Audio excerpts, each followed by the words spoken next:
Oke, bismillahirrahmanirrahim. Assalamualaikum warahmatullahi wabarakatuh. Kembali lagi bersama Aris Irawan. Sebelumnya perkenalkan nama saya Aris Irawan.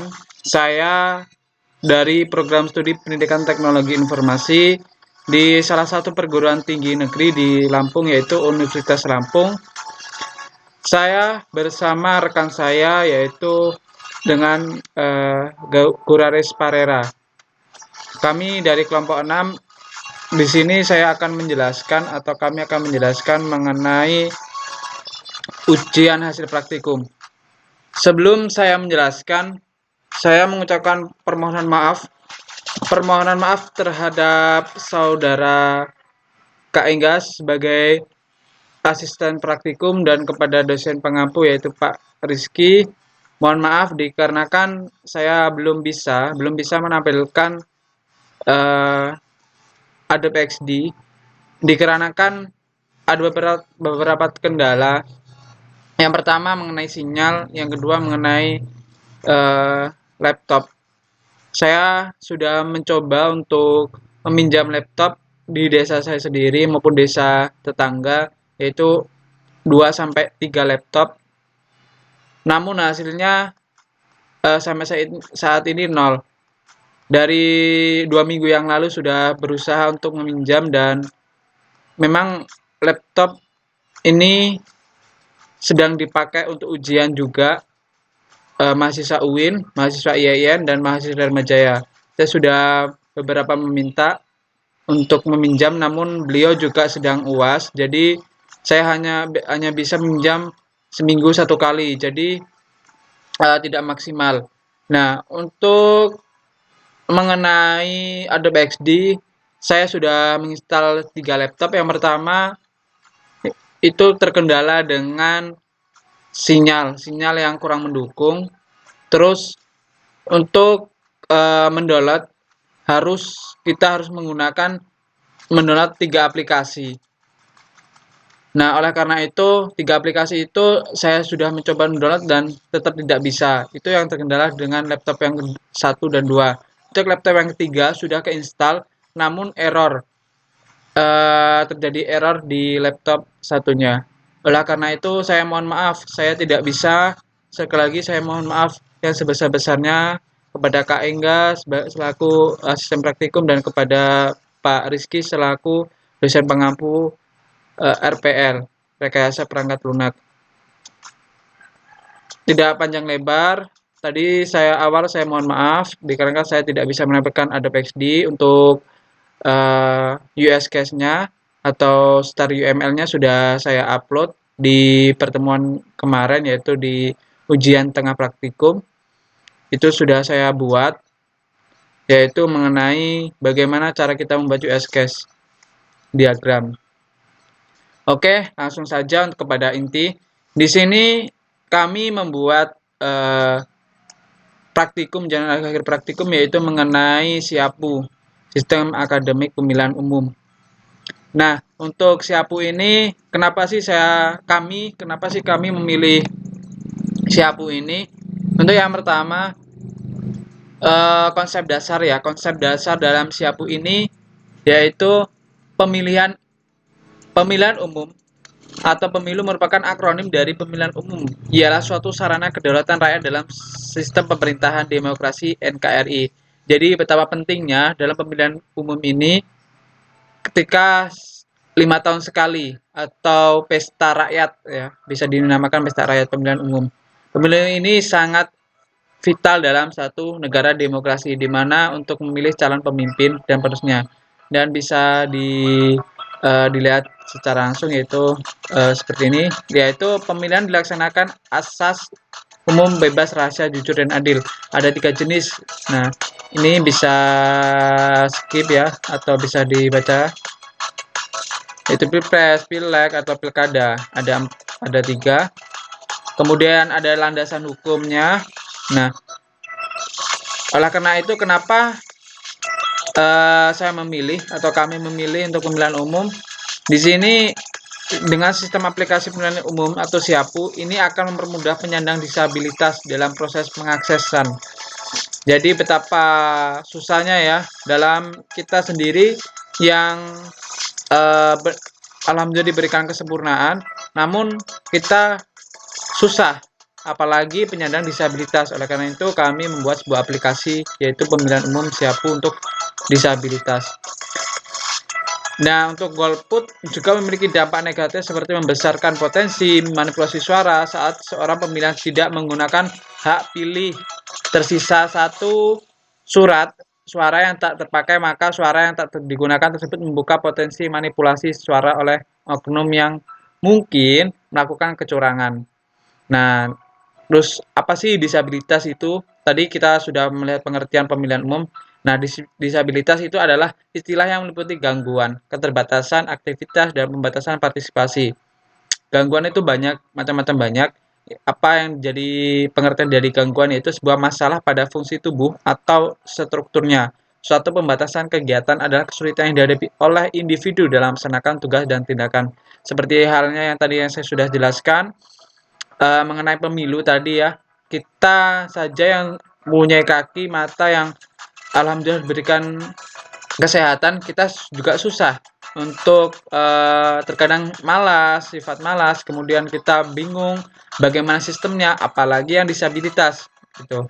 Nah, di sini ada berdasarkan undang-undang, juga ada landasan hukumnya disabilitasnya. Itu tentang penyandang disabilitas disebutkan bahwa penyandang disabilitas adalah setiap orang yang mengalami keterbatasan fisik. Nah, oke.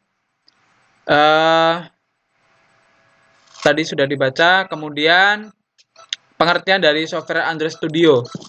Perangkat lunak adalah seluruh perintah yang digunakan untuk memproses informasi. Perangkat lunak dapat berupa program atau prosedur.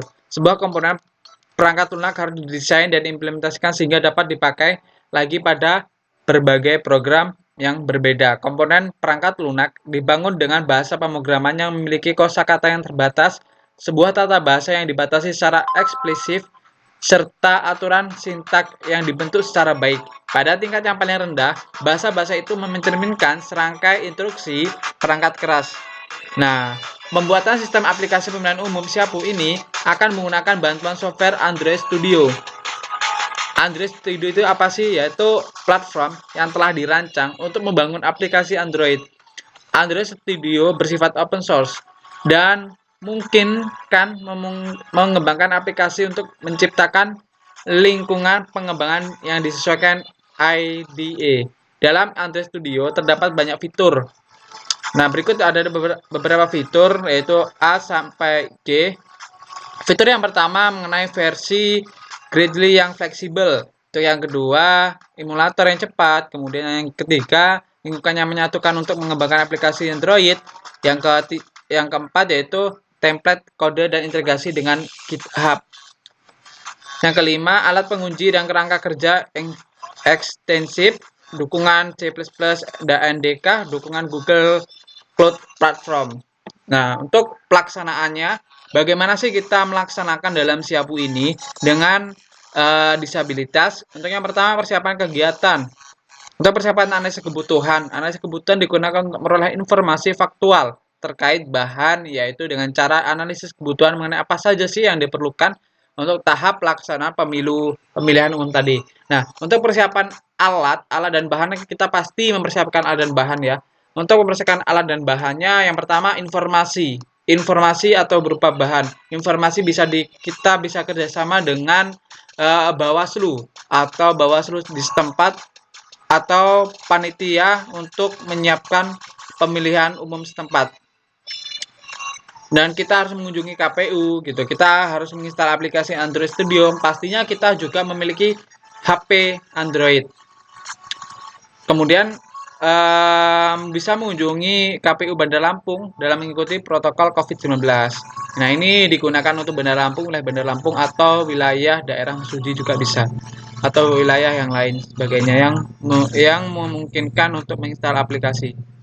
Nah, untuk yang kedua yaitu pelaksanaan kegiatan. Bagaimana kegiatan itu yang kita laksanakan? Untuk yang pertama, diagram waterfall.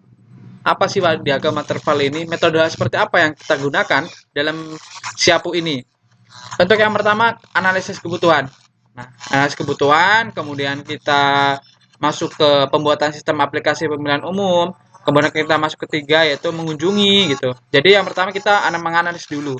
Setelah kita menganalisis, baru kita membuat aplikasi itu seperti apa. Karena kalau kita tidak menganalisis atau menganalisis SWOT, kita tidak bisa untuk membuat aplikasi.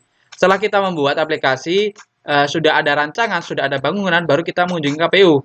Gitu, kita melakukan uji coba sistem aplikasi pemilihan umum bagi penyandang disabilitas. Kita memberikan interview atau kita memberikan eh, atau kalau pemimpin itu visi misi gitu. Kita harus memberikan keyakinan bahwa Siapu ini adalah sistem pemilihan umum yang benar-benar efektif, efisien untuk disabilitas gitu. Kita mengunjungi KPU. Setelah kita mengunjungi KPU, tahap keempat yaitu pembuatan buku panduan. Setelah kita di ACC oleh KPU Bandar Lampung, setelah uji coba sudah alhamdulillah sudah terlaksana, baru kita membuat buku panduan maupun video tutorial. Nah, buat apa sih untuk pembuatan buku panduan ini untuk video tutorial? Nah, kita sama saja kita simulasi ya, simulasi atau sosialisasi untuk bagi masyarakat Bandar Lampung. Karena musim COVID ini kita tidak bisa melaksanakan seperti seminar maupun pertemuan secara tatap muka. Maka kita harus membuat buku panduan video tutorial, kemudian kita kirim melalui RT setempat.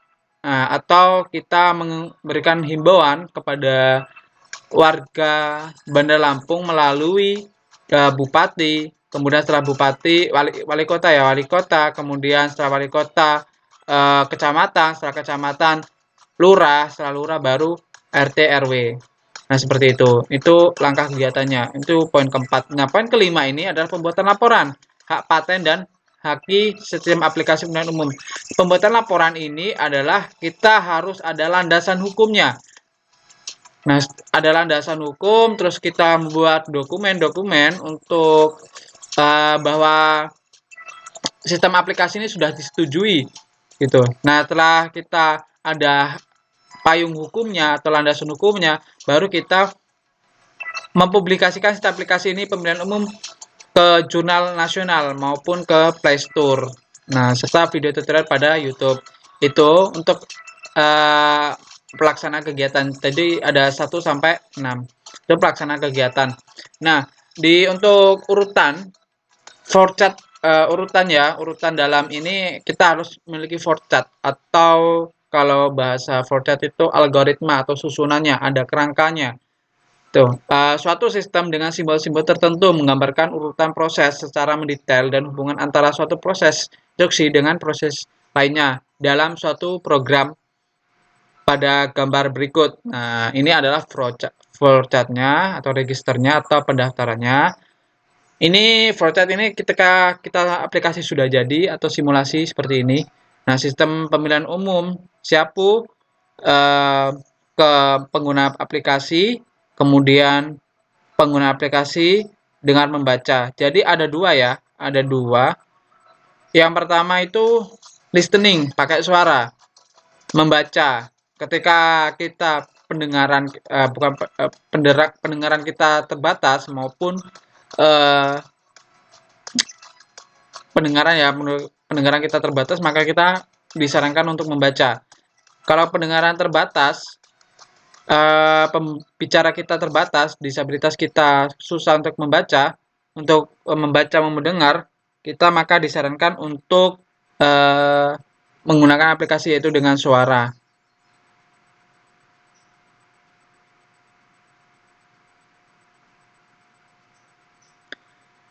Kemudian setelah itu proses pemilihan umum dengan fingerprint. Nah, untuk ada dua, tunanetra dan tunawicara.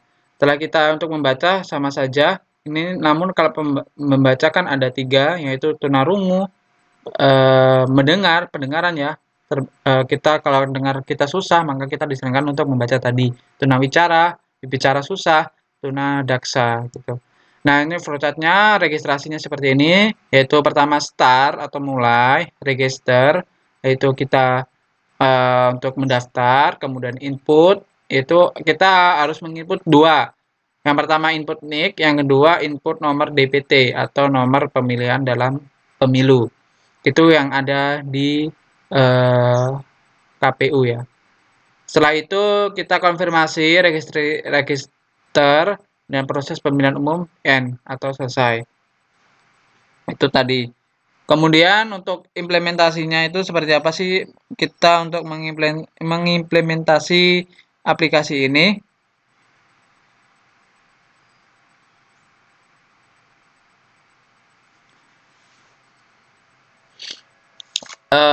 Untuk implementasi ya, pertama itu kita harus melakukan pengelolaan data mengenai jumlah penyandang disabilitas. Itu yang pertama.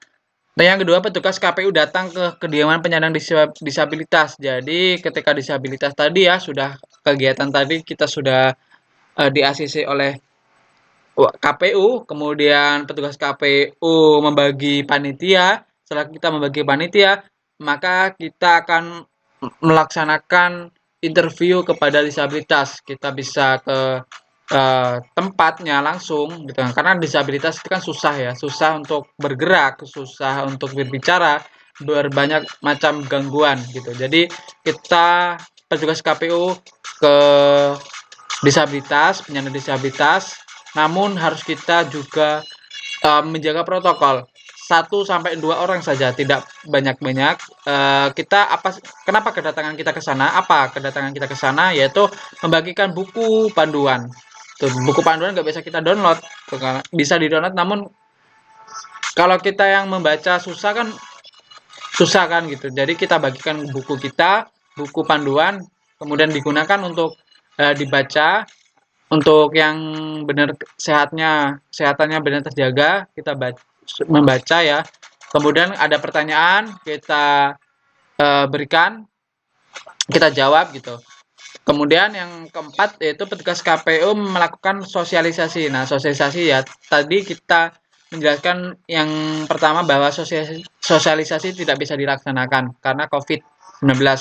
Nah, makanya itu kita mendatangi staf rumah. Jadi enak ya, kita sudah didatangin, kemudian kita sudah dikasih buku, dan kita ketika kita sudah mensosialisasi dalam kegiatan ini atau pelatihan ini, baru kita ada sesi pertanyaan gitu. Nah, pemilihan umum disanakan petugas KPU kembali mengunjungi kediaman penyandang. Oke. Berarti tadi ya, ketika KPU tadi kan sebelum hari H ya, kalau sudah hari H, KPU yang ditugaskan tadi ke sana. Buat apa sih kita buat untuk melihat yang terkendala apa sih? Apakah sinyal gitu? Apakah Android-nya seperti apa gitu? Makanya kita suruh datang kembali ketika di hari H. Nah, ini ada use case diagram yang sudah dibuat sebelumnya, yang alhamdulillah di ujian tengah praktikum sudah kami buat ya, yaitu pertama disabilitas, sistem, dan paslon. Jadi ada 3 tahap. Pertama disabilitas, untuk sistemnya itu seperti apa aja. Untuk paslon itu apa sih paslon itu? Nah, paslon itu adalah orang yang mau kita laksanakan, yang mau kita pilih paslon. Register yaitu pendaftaran. Kemudian kita masukkan 2, input NIK dan input nomor DBT. Tadi sudah saya jelaskan. Untuk pilihan jenis disabilitas. Nah, disabilitas kan banyak ya. Ada pendengaran, ada bicaranya susah, kemudian ada kakinya atau seperti apa gitu. Maka kita melihat apa aja sih, maksudnya kita tuh kalau pendengaran itu apa kendalanya. Nah, maka kita disarankan kalau pendengaran itu kita sedangkan untuk membaca. Kalau kita membaca susah, maka kita disarankan untuk uh, mendengar. Tuh, untuk suara ya, suara itu. Itu jika kita mengalami 2 hal. Tuh. Kita harus bisa suara, bisa membaca. Kemudian kita diarahkan untuk proses pemilihan dengan fingerprint. Oke, tadi fingerprint adalah mengenai bagaimana pemilihan akan melakukan pemilihan menggunakan fingerprint. Itu fingerprint. kemudian database tersembunyi. Ketika kita sudah end atau fingerprint itu ini apa, sidik jari. Sidik jari. Ketika kita sudah di sidik jari, maka database otomatis tersembunyi. Hanya auditnya, hanya orang yang memegang database tersebutlah bisa yang melihatnya. Kemudian suara terekam, ketika sudah database tersembunyi, maka suara terekam, kemudian otomatis keluar akunnya, selesai, maka pas masuk suara paslon ini suara terekam ya. Jadi tendensi suara terekam itu paslonnya sudah ada gitu. Jadi misal nih 1, 2 Jokowi dan Pak SBY lah gitu. Nah, suaranya maka akan terekam. Entah Pak SBY, entah Jokowi, harus memilih salah satu. Seperti itu. Nah, ini ada penjelasan ya. Tadi saya sudah menjelaskan panjang lebar. Ini ada teks yang bisa dibaca, yaitu pada bagian di atas mereka bahwa terdapat 3 aktor yang menggunakan sistem, yaitu pemilihan, admin, sistem, dan pasangan calon atau paslon. Bentuk interaksi yang dilakukan oleh pemilihan seperti yang dijelaskan dalam use case diagram, diantaranya memilih melakukan registry dengan menggunakan nick, kemudian memilih jenis sistem yang akan digunakan, bisa menggunakan dengan menu suara atau membaca, kemudian disesuaikan jenis disabilitas pemilihan. Proses selanjutnya setelah menentukan jenis pengguna sistem, maka pemilihan akan melakukan pemilihan menggunakan fingerprint. Terus selain user, kemudian aplikasi yakni validasi nick yang telah dimasukkan oleh pemilihan. Oke. Nah, ini daftar pustakanya. Referensinya untuk membuat aplikasi ini. Kami membuat aplikasi ini yaitu ada referensi tersebut, yaitu Juta Penyandang Disabilitas. Ini adalah sebuah pengertian. Itu ada data pemilu tahun 2019. Kemudian analisis desain sistem informasi di tahun 2005. Kemudian rekayasa perangkat lunak RPL dari tahun 2008, yaitu didesain oleh Aunur Rafiq. Merubah sistem pemilihan kepala daerah tahun 2013. Penyandang disabilitas di Indonesia 2019. Ini adalah data atau daftar pustakanya. Adobe XD tidak, saya mohon maaf sekali lagi, mohon maaf saya tidak bisa membuat Adobe XD. Bukan tidak bisa ya, belum bisa dikarenakan kendala dengan laptop. Tadi saya sudah meminjam, kemarin sudah meminjam, makanya mohon maaf keterlambatan dalam pengumpulan ujian akhir praktikum. Dikarenakan kami terkendala dengan laptop, Guru RS juga pun seperti itu. Namun ini pun saya meminjam laptop untuk merekam.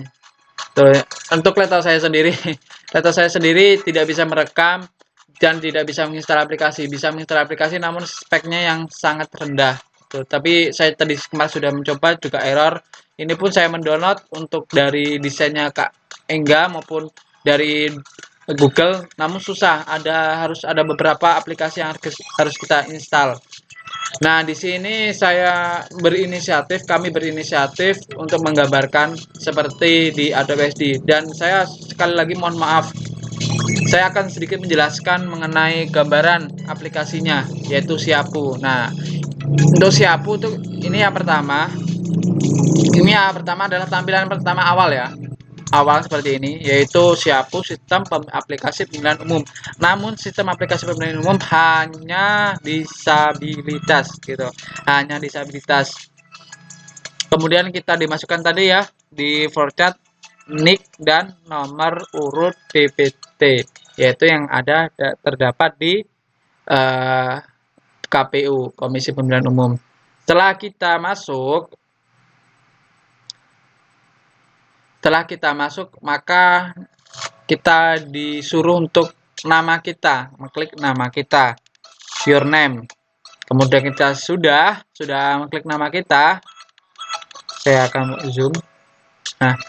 Nah, kita sudah mengklik nama kita, maka kita akan dimasukkan ke pemilihan metode pengguna. Tadi sudah saya jelaskan, kalau kita terkendala dengan membaca, susah, mata kita susah untuk membaca, atau tangan kita susah untuk menulis, maka disarankan untuk suara. Apa gunanya untuk metode pengguna ini? Untuk metode pengguna ini adalah suara kita nih, misal Pak SBY atau nomor 1.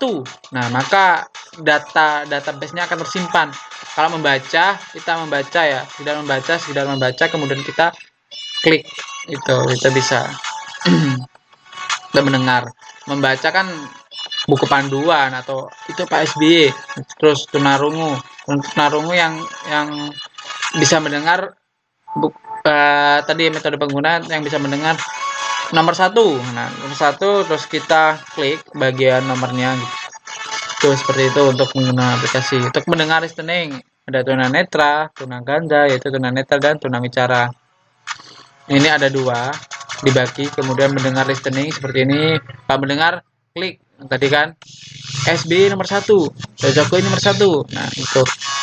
Kemudian sistem aplikasi pemilihan umum ini sudah selesai. Ini tadi awalnya tadi di sini 1, 2, 3 ke beranda, kemudian ke tampilan menu. Nah ini ada tampilan menu. Tampilan menunya kita melihat tampilan menu maka kita akan diarahkan seperti ini, membaca reading yaitu narungu tadi. Ini untuk membaca, di bagian membaca. Ini bagian untuk rekam suara tadi ya. Untuk membaca kan jelas, namanya membaca pasti ada satu Pak SBY, Jokowi, atau Kak Enggar yang pertama gitu. Nah, ini sudah dijelaskan juga ada tata cara memilih. Jika Anda memilih pasal 1, maka tekan satu klik. Nah, itu fingerprint. Fingerprint adalah jempol kita atau sidik jari kita. Jika Anda memilih pasal 2, nah seperti itu, langkah selanjutnya seperti itu. Ini kalau mendengar kita hanya klik suara kita aja gitu. Misal Pak SBY nomor 1, nah gitu. Jadi bisa ada dua. Itulah kegunaan aplikasi Siapu. Nah ini kita diarahkan untuk halaman akhir seperti itu. Tampilan akhirnya seperti ini. Ada sistem aplikasi pemilihan umum. Terima kasih, suara Anda telah direkam. Nah, suara Anda telah direkam kan tadi di US Cache. Nah, suara terekam tadinya masuk suara paslon, otomatis keluar sendiri. Nah, seperti itu. Seharusnya ini saya praktekkan di Adobe XD dan sekali lagi saya mohon maaf yang sebesar-besarnya saya hanya bisa mempraktikkan seperti ini. Saya ucapkan terima kasih banyak kepada saudara Kak Engga dan kepada Bapak sebagai dosen pengampu yaitu Pak Rizky. Apabila dalam penyampaian ini dalam video ini ada kejanggalan, ada perkataan yang menyinggung dan kurang pas, saya mohon maaf. Saya mohon maaf yang sebesar-besarnya dan saya mohon ampun kepada Allah Subhanahu wa taala. Sekali lagi saya mohon maaf yang sebesar-besarnya. Saya akhiri, wassalamualaikum warahmatullahi wabarakatuh. Terima kasih sudah menonton video ini, semoga bermanfaat. Jika yang sudah bisa, maka ini akan hanya biasa-biasa saja.